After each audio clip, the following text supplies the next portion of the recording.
আমার মুক্তি আলোয় আলোয় এই বার্তায় বাংলা নববর্ষ ১৪৩২কে বরণ করতে প্রস্তুত ছায়ানট। শুক্রবার বিকেলে ধানমন্ডিতে ছায়ানট ভবনে বর্ষবরণে নিজেদের প্রস্তুতি তুলে ধরেন সংগঠনটির সাধারণ সম্পাদক লাইসা আহমদ লিসা। এবারে আমাদের মূল উপজীব্য হচ্ছে আলোর পথে অভিযাত্রী হওয়া, এবং আমাদের মূল গান হয়েছে এবারে থিম সং, যেটাকে বলি আমার মুক্তি আলোয় আলোয় এই আকাশে। আমরা অন্ধকার থেকে আলোর পথে অভিযাত্রী হব, সেই আহ্বান জানাচ্ছি। এবং শুরুতে আমরা ভৈরবীতে রাগালাপ দিয়ে শুরু করব, তারপর সম্মিলক গান, একক গান, আবৃত্তি, পাঠ এবং শেষে নির্বাহী সভাপতির কথন এবং জাতীয় সঙ্গীত দেশের সাথে পুরো আয়োজন।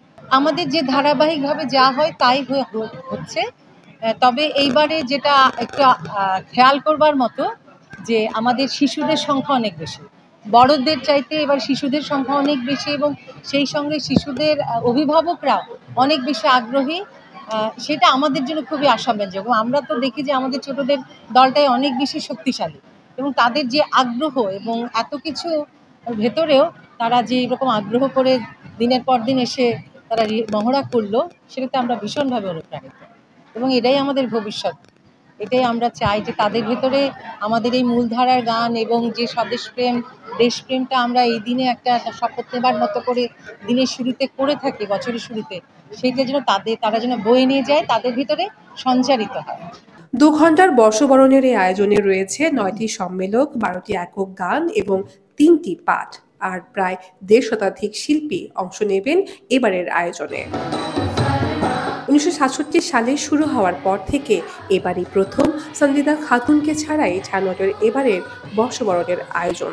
মনে করি যে নববর্ষের রমজান কতগুলি আয়োজনে গান ও পাঠের আবহের মধ্যে প্রতিজনের হৃদয়ে বাঙালি জাতিসত্তার উদ্বোধন ঘটে। এটি বাঙালি প্রাণের উৎসব, একমাত্র অসাম্প্রদায়িক উৎসব। এটি নিছক একদিন বাঙালি সাজার প্রতিযোগিতা নয়। এই ধারা থেকে ধরে অগ্রসর হয়ে যেন বিশ্বমানব হতে পারে, সমাজের সকল পুরুষ মানবিক অবক্ষয় থেকে যাতে মুক্ত হয়ে যেন স্বস্তিক জীবন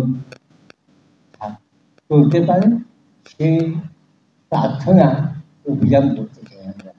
আপনাদের সকলকে ছায়ানটের পক্ষ থেকে অনেক অনেক অনেক ধন্যবাদ। ভোরের আলোতে সুপ্রিয়া দাসের কণ্ঠে ভৈরবীতে রাগালাপ দিয়ে শুরু হবে ছায়ানটের বর্ষবরণ, আর বরাবরের মতোই শেষ হবে জাতীয় সঙ্গীত দিয়ে।